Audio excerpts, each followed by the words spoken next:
Yo, welcome back to the channel, boys. As you can see today, we're in my bedroom. We're not working on any cars today because, like I mentioned a couple of videos ago, we're going to be doing a Q&A. And you guys were the absolute plugs. You fired in loads and loads of questions via Instagram and YouTube, which I can answer. So what I'm doing is I'm sitting down for a pint of Stella and a nice massive bowl of my homemade butternut squash soup and answering your questions. And trust me, this is banging. It's like a spiced butternut squash soup, so it's like hot with chilies but nice and warming, like a nice winter dish. But yeah, anyway, this ain't a cooking channel, so I'm going to stop talking about my love of cooking as well as cars. But what we'll do is we'll crack on with the Q&A. Yeah, that's banging. So yeah, what I'll do, I'm going to spin it around, load up my YouTube on here, and we'll go through all the YouTube questions first, and then we'll flip up the phone afterwards, and we'll go through the questions which I got asked on Instagram. Right then, so I've got the list up, and first question on the list is from Turbo Works. So that's my mate TW Media on Instagram, top lad there. But he's asked me, what's next after the MX-5? The long-awaited question which I get asked all the time. Well, let me start by saying the MX-5 is going absolutely nowhere. It's my forever car, and I would not sell it for any other car in the world. So that's staying for sure. But beginning of next year, I definitely want to get another car for the channel. There's a couple of options that I do have in mind. I really want a 350Z. Only issue with that is it is quite overdone on YouTube, so I'm not 100% sure about that, but I do really want one at some point to do a full Rocket Bunny kit on as well, because the Rocket Bunny kit for that looks pucker, mate. It looks insane. So that's a possibility. I want a BMW 3 Series drift car. That's like a full drift spec. Kind of want that. That's like a missile car. But then I also really want a Nissan S chassis as well. I love the S13, 14 and 15 very much equally. So I've seen a couple of ratty ones actually on Facebook over the last few days, which is really tempting me to get one. So that's an opportunity. But yeah, there's loads of different options. One of those three would definitely be my go-to next car, I think, for the next big project on the channel. Catalytic Autosport, shout out to him. He's asked me, do you prefer dogging or cottaging? I don't know what dogging means, but I don't know what cottaging means. So I'm going to quickly go look that up, and I can't tell you guys what they mean because this is a family-friendly channel. So I'm going to look them up and then I'll answer the question. Definitely dogging. Definitely dogging. Next on the list from Catalytic Autosport is, what made you start YouTube? Really good question. Now, prior to YouTube, I got my first car and I had that for about a year or so. And I really enjoyed working on it. I just really struggled to kind of learn straight away, because right off the bat, not knowing anything about cars in terms of how they work mechanically, I've done no mechanical qualification, so I thought the best way to learn how to do it was look online. And since I had a Peugeot 307, that wasn't covered too much online. I mean, they're not known for being modified. So I had to learn everything myself. And that got me thinking, well, why don't I make a channel where I can showcase what I'm doing to my car? A, so people can learn about it, but B, I can look back on it in the future and say, this is what I did for my car. And it's almost like a video diary. I think a diary is a really old-fashioned thing to do now. If you do that, don't get me wrong, I still do it sometimes as well, but I think it'll be so much cooler to look back on what I'm doing day by day in the future on a video, whereas just reading it out of a book. I mean, you can show your kids, your grandkids, just what you got up to when you were a kid.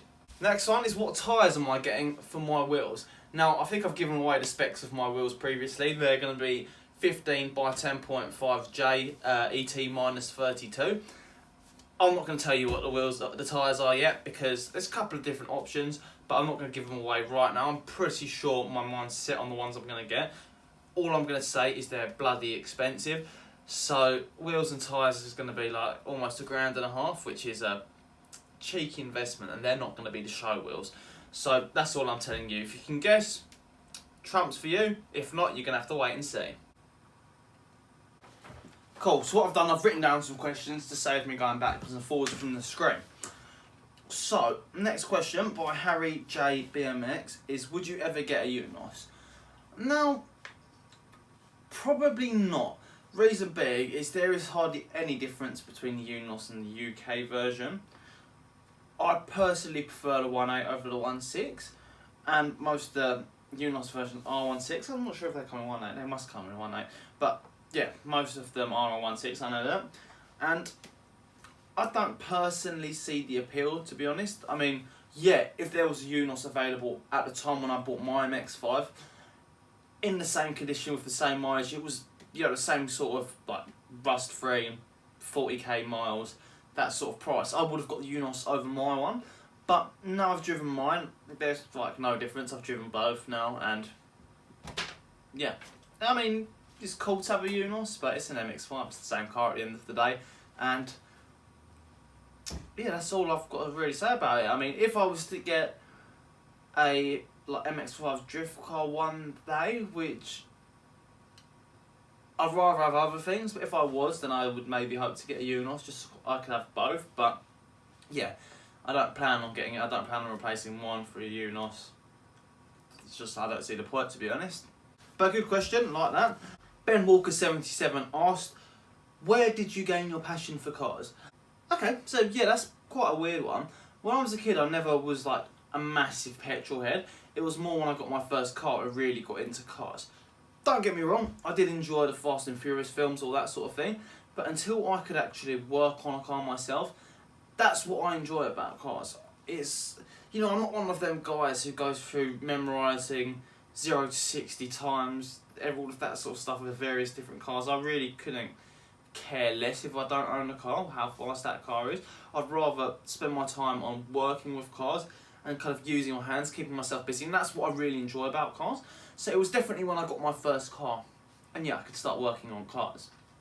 Original Fox, my guy, shout out, says USC Ultimate Street Car in the new year. I'll have to check when that is, because we're doing an engine build and I don't know if it will be done in time. Give me 2 seconds. Oh, well, Kushti, it's in August 2019. When he said it in the new year, I presumed you meant it's quite early on, but yeah, I'll definitely be there, son, so we'll have to film a video then. JDM Tuners asked, ever going to build a VTEC? Probably not, mate. I've already got one lawnmower in the garage, don't need 2.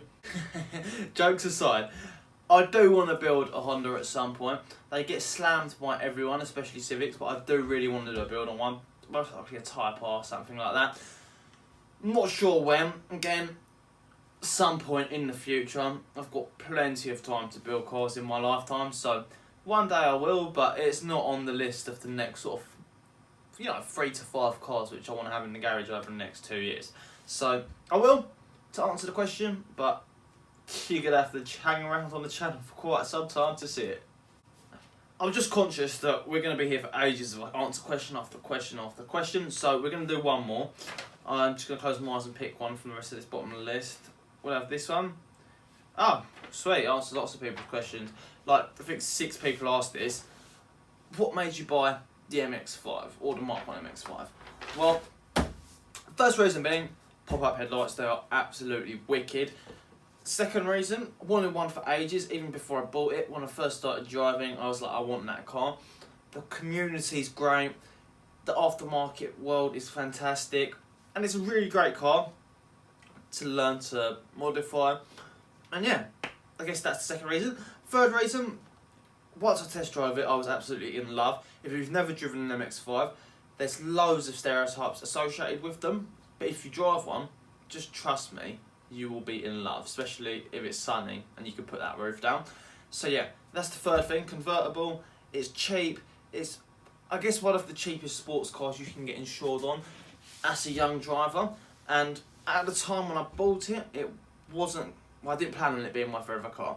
And now I've had it for almost 2 years, it is definitely the forever car. Like, I've said that for the last 1.5 years now. After 6 months I made that decision, and I'm still not even the tiniest bit bored of the car at all. So yeah, absolutely love that thing. I guess that's the main reason why I bought it. And yeah, in terms of like friends, no one had it at the time. Now I know loads of people who have MX-5, but that's what's cool about the community. But yeah, it was different at the time. And yeah, I guess that pretty much sums it up. I just love that beast. It's an absolute weapon. Oh yeah, I love it. Anyway though guys, I'm going to leave the video there. Been answering questions for quite some time, so if your question didn't get answered, I'm really sorry. We'll do another one at some point. It's just the luck of the draw, I selected them randomly, so that's life I guess. But yeah, massive thanks for watching. Don't forget to like, comment and subscribe. I'm going to go have a drink and I'll catch you boys in the next one.